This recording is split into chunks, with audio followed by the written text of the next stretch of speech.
Hi guys, welcome to my channel Brains on the Beat here on YouTube. So today we're actually going to be talking about Chicago, and as you guys know, Chicago is known for a lot of shootings, a lot of murders, and a lot of unsolved cases. But this weekend have been far more tragic than any other in the last few years. And I'm actually going to read this article from the New York Times, and it says, near laundromat, gunfire sent the children inside running to hide in the bathroom.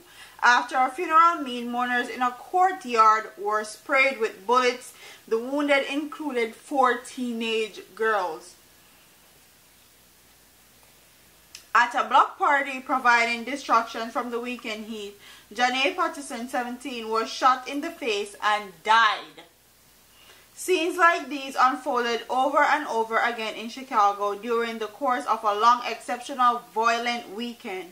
From Friday 6 p.m. through Sunday at midnight, 66 people were shot, 12 of whom died. The count served as a stark reminder that despite recent progress in reducing shootings and gun deaths, the root causes of Chicago's notorious crime problem have yet to be addressed, community members and city officials said.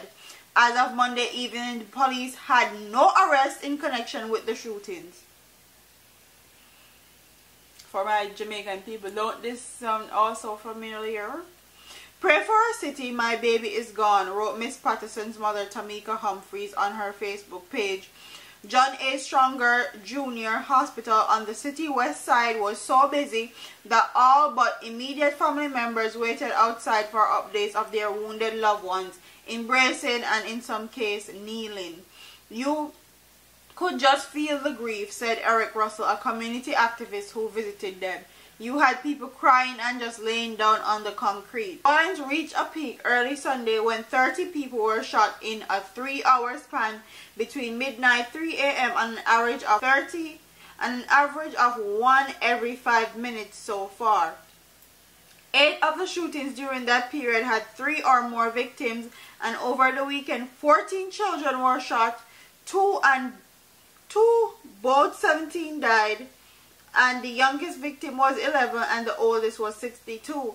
The shootings were concentrated on the west and south side of the city, leaving downtown area where thousands attend Lollapalooza music concert largely unaffected. Wow. The police said that the shooting mostly took place in 4 areas with high crime and high levels of gang activities, and the investigators are looking at whether they were retaliation. Some of the attacks were made on foot, others from cars, and some were made with return fire, but many of the victims were clearly not the intended targets, the police said.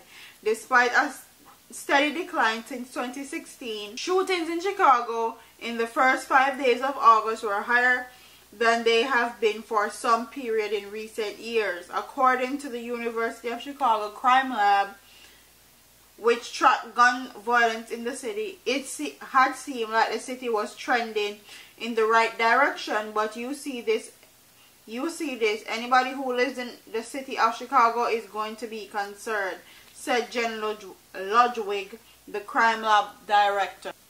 At a news conference on Monday, the police superintendent Eddie Johnson and the mayor Raham Emanuel sought to place much of the blame for the weekend's carnage and for the still high rate of crime on the factors other than police department or the city government, citing too many guns in the circulation and the failure of courts and judges to convict and hold accountable those with illegal guns, and the need for better parenting.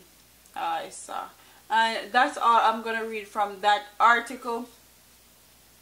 And people are actually coming out and saying that want to place blame on parenting, illegal firearms being circulated in the Chicago area, but what they're failing to tell you guys is that people are being killed in Chicago for their body parts, their organs.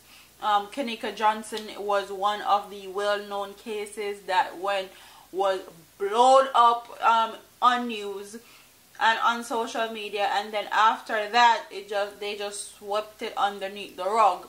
And this has been a continuance, because recently one of Kanika Johnson's friend was also killed in the same manner. So this is a continuous cycle, and that's some of the things that they are failing to tell the media and tell the people, that people are actually dying not because of gun violence, not because of black on black crime, but because people want black people's organs, and it's a prime market. They can make a lot of money from it. Okay, not only that, my husband just showed me a video of a white man in a black person's face with black person's glove on.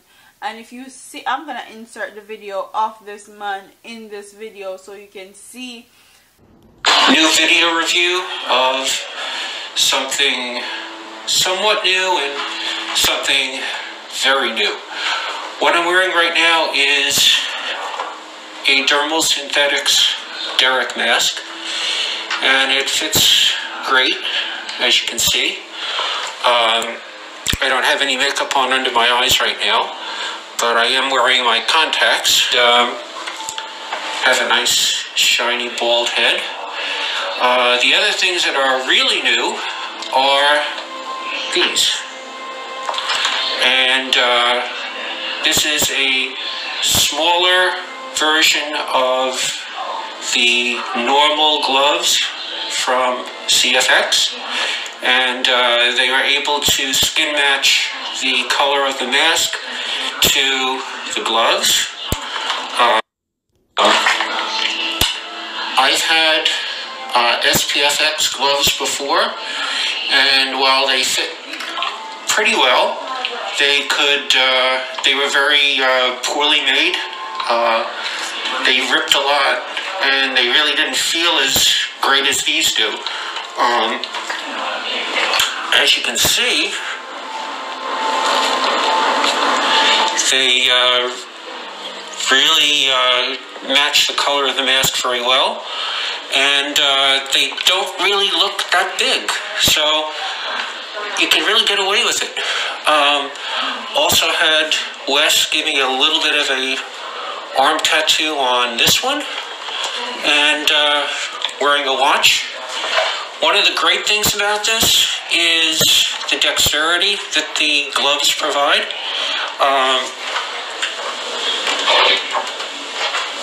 I was able to pick a coin up off the top of a desk, and I've also been able to lift off a coin from the bottom of the floor.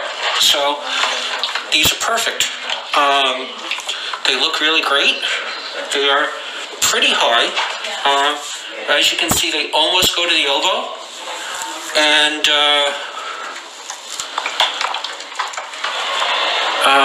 but this man actually looked like a real black person, and through further research we found that there were actually white men that were arrested that were wearing this mask and these gloves.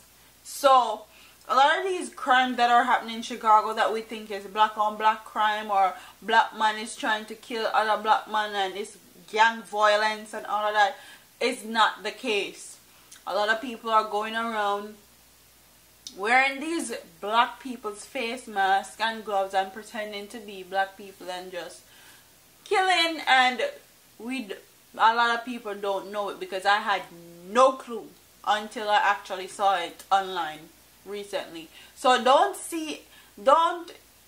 ever believe everything that you see in media and on news, because a lot of these stuff, they're not really telling you or being forthright with what is actually going on. It's people that are in the streets or on the ground that are actually speaking up and actually saying what is really going on, because people refuse to actually believe. They would rather believe the nonsense that these mayors and politicians tries to feed them. But comment in the comment section and tell me what you guys think about 66 people being shot including an 11-year-old child